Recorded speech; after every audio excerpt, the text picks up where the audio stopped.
ഞാൻ സ്വന്തമാക്കുന്ന പോലെ മറ്റുള്ള എല്ലാ വ്യക്തികളും സ്വന്തമാക്കണമെന്ന് ഞാൻ നിങ്ങളോട് വിനീതമായി അപേക്ഷിക്കുകയാണ്.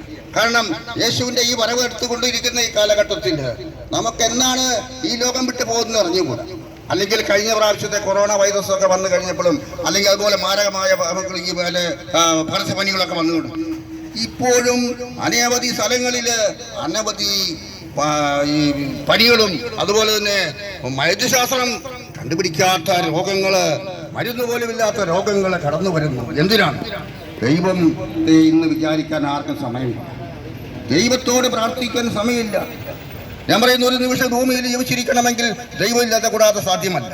പക്ഷെ ഈശ്വരവാദികളൊക്കെ ഇന്ന് പറയുന്നുണ്ട് ദൈവമില്ല എന്ന് പറയുന്നു. പക്ഷെങ്കിൽ ഒറ്റക്കാര്യം മാത്രം, വിശ്വസിക്കുന്ന വായു എവിടുന്ന് വരുന്നു?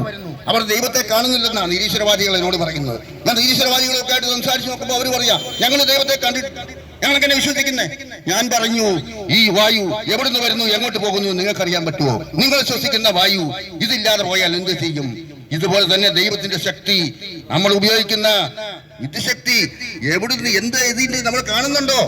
അതിന്റെ ശക്തി എന്താണ്? അതൊരു വാതകമാണ്. പക്ഷെങ്കിൽ അത് നമ്മൾ കാണുന്നില്ലെങ്കിൽ അതുപോലെ തന്നെയാണ് ദൈവത്തിന്റെ ശക്തി നമ്മളിലേക്ക് കടന്നു വരുന്നത്.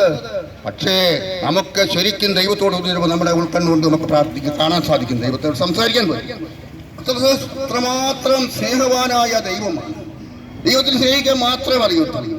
പക്ഷെ ഇന്ന് അനേകമതി മനുഷ്യര് ഇന്ന് കൊലപാതകത്തിലൂടെ കടന്നു പോകുന്നു. ലോകം ഇന്ന് കാണുന്നത് മുഴുവൻ പത്രവും ടി വി എടുത്തു നോക്കിയാൽ ഏതെല്ലാം പാപത്തിന്റെ മേഖലയാണ് ഇന്ന് കണ്ടുകൊണ്ടിരിക്കുന്നത്.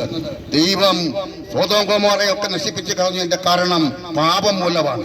സ്വവർഗഭോഗം, സ്വയംഭോഗം, വിചാരങ്ങളിലെ പാപങ്ങളാണ്. അതുകൊണ്ട് സോദോം ഗൊമോറയൊക്കെ നശിപ്പിച്ച് കളഞ്ഞതും നോഹയുടെ കാലത്ത് അത് ജലപ്രളയമുണ്ടായി.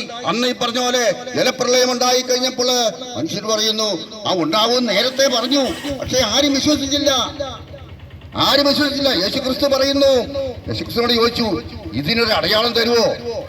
യേശുവിന്റെ രണ്ടാം വരവിന് വേണ്ടി യേശു ലോകാവസാനത്തിനെ കുറിച്ച് ഒരു അടയാളം തരുമോ എന്ന് ചോദിച്ചപ്പോഴാണ് പറഞ്ഞത് നോഹയുടെ കാലത്തെ പോലെ ആയിരിക്കും. മനുഷ്യർ തിന്നും കുടിച്ചും വിവാഹം കഴിച്ചു കൊടുത്തും കൃഷി ചെയ്തും ജീവിക്കുന്നു. പക്ഷേ ഒരു കെണി പോലെ നിങ്ങളെ വന്ന് പിടികൂടാതിരിക്കും. സദാ പ്രാർത്ഥിച്ച് ജാഗരൂകരായിരിക്കും.